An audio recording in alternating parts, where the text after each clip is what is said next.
नमस्ते। बिहार के सभी शिक्षक भाई बहन को आनंद कौशल का प्रणाम। आप लोगों का लगातार फोन आ रहा है। अभी शाम में एक पत्र निकला है। सरकार बहुत नियोजित शिक्षकों के लिए संजीदा हो गई है। इधर वाला लाइट जरा बंद कर दीजिए।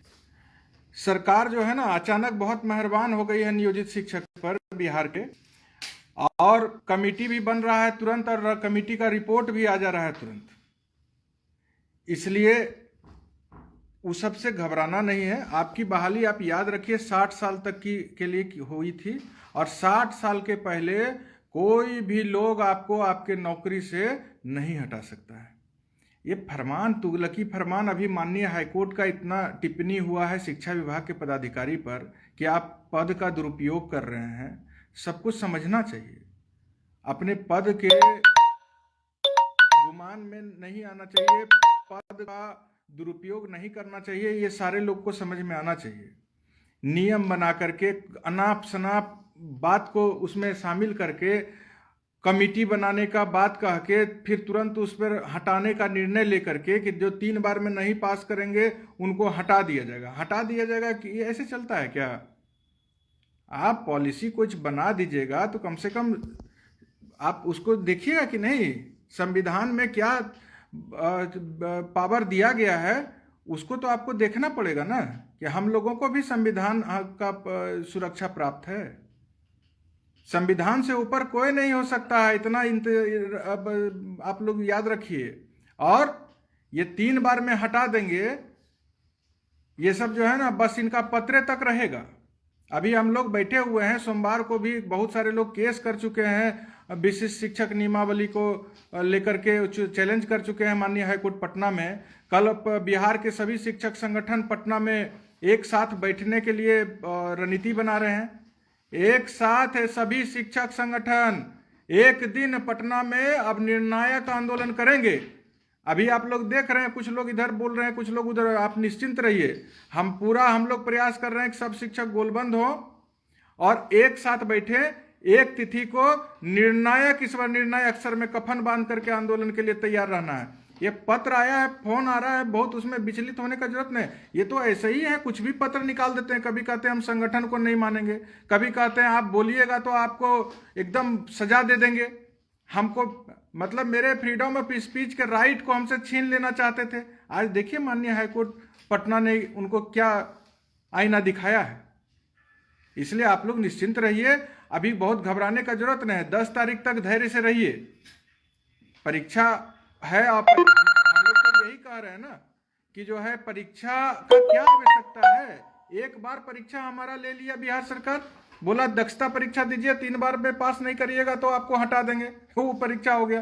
फिर लेके आ गया कि अभी विशिष्ट शिक्षक नियमावली ला रहे हैं, इसमें 3 बार पास नहीं करिएगा तो हटा देंगे। तमाशा है। एक बात जान लीजिए, अपने शक्ति को पहचानिए। और जो सरकार ऐसा कर रहा है ना, वो रहेगी कि नहीं रहेगी अगले बार, इसकी व्यवस्था में लग जाना पड़ेगा। इसलिए कहीं चिंता का बात नहीं है। जो कोई लोग आपको इस तरह से परेशान करने के मंशा से नियम कानून बना रहा है, उन लोगों को मुंहतोड़ जवाब देने के लिए तैयार। अब परेशान मत होइए, घबराइए मत। कोई भी आपको 60 साल तक की जो नौकरी है उससे हटा नहीं सकता है। बहुत सारे लोग कोर्ट भी गए हैं, हम लोग भी कोर्ट के लिए अपना याचिका दायर कर रहे हैं। तो जहां तक है, न्यायपालिका के पास लोग जा रहे हैं, सब लोग इस विचार से न्यायपालिका के पास जा रहे हैं। हम सबसे अपील कर रहे हैं कि जो लोग भी न्यायालय गए हैं वो सब एक दूसरे को मदद करिए, एक ग्राउंड के साथ न्यायालय में बढ़िए। और एक डेट में गर्दनीबाग पटना विधानसभा के समक्ष महाधरना का ऐलान होना चाहिए। तो कल इसके लिए बैठक हो गई है, सब हम लोग पटना में डटे हुए हैं। और आप निश्चिंत रहिए, इस बार हमको लगता है कि सब लोग एकदम एकजुट होकर के इस जो तानाशाही है बिहार सरकार की, इसके खिलाफ हल्ला बोलेंगे और मजबूत लड़ाई लड़ी जाएगी। तमाम भाई बहन धैर्य से रहिए, 10 तारीख तक अभी इंतजार करिए। उसके बाद जो स्थिति होगा सब लोगों के बीच में स्पष्ट कर दिया जाएगा। आप जितने भी लोग हैं, किसी भी लोग को इस तरह के पत्र से घबराना नहीं है। ये तो ऐसा ही है, जब मन में आता है, जो मन में आता है, शिक्षा विभाग पत्र निकाल देता है। तो निकाल देता है तो इस बार इनको अपनी ताकत, अपनी एकजुटता का एहसास कराना है।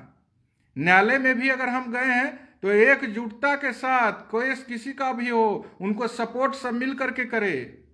कौन सा ऐसा सुप्रीम कोर्ट का आदेश है, कौन सा ऐसा हाई कोर्ट का आदेश है, कौन सा ऐसा नियम कानून है जो इस केस में हमको मदद करेगा, वह सब एक दूसरे से शेयर कीजिए और मिलजुल करके हाई कोर्ट में भी लड़िए और मिलजुल करके सड़क की भी आंदोलन को हम लोग लड़ें और मजबूत। सब विशिष्ट शिक्षक नियमावली, इनको कोई परीक्षा नहीं होनी चाहिए।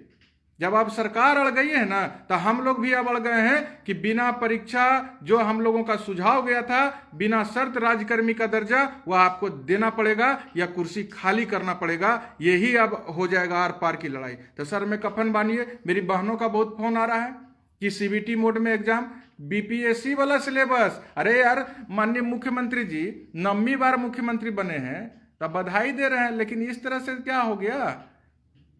मामूली परीक्षा गांधी मैदान में, क्या ऐसे उंगली इशारा करके मामूली परीक्षा, और 9वीं बार मुख्यमंत्री बन गए तो आप जो है सो बीपीएससी का सिलेबस और टीआरई 1 टीआरई 2 का जो है शिक्षक बहाली का सिलेबस और सीबीटी मोड में एग्जाम, तो उसी समय कह देते हैं कि बाध्यकारी है, सब नियोजित शिक्षक करो बीपीएससी पास। तो ये सब नहीं चलेगा, इस सब से घबराइए ना। आप तो संघर्ष के साथी मेरे भाई बहन, संघर्ष के बदौलत यहाँ किसी की कृपा पर पहुंचे हैं क्या? संघर्ष पे पहुंचे हैं और अपने आप पे भरोसा रखिए। मेरा संदेश है बिहार के एक एक शिक्षक के पास राइट साइड में शेयर का बटन है, शेयर कीजिए और सब लोग के पास बुलंदी से पहुंचा दीजिए कि घबराने का जरूरत नहीं है।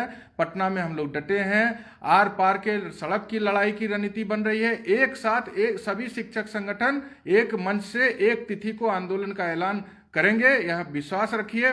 और हाई कोर्ट में, माननीय हाई कोर्ट पटना में भी जो हम लोगों किन्हीं का भी केस जा रहा है, उसमें सब लोग मिलजुल करके वहां पर एक दूसरे को मदद करके हाई कोर्ट से भी न्याय पाने के लिए हम लोग पूरा प्रयास करेंगे। अब जब कुछ लोग चले गए हैं कोर्ट में, तो वहां सब लोग को साथ देना ही हमारे हिसाब से बहुत जरूरी है। इसलिए यही सी विचार पर सब लोग आगे बढ़िए।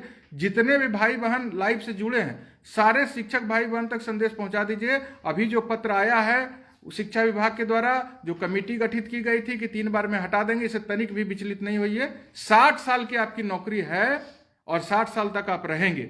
बस इसी, अभी काम कुछ जरूरी चल रहा था, बीच में पत्र आ गया तो थोड़ा सा बात कर दिए। फिर कल की बैठक होती है, उसके बाद सीधे पटना से आपके पास हम जुड़ेंगे। फिलहाल धैर्य से रहिए और निर्णायक संघर्ष के लिए तैयार रहिए। धन्यवाद। सभी शिक्षक को कोटि कोटि प्रणाम।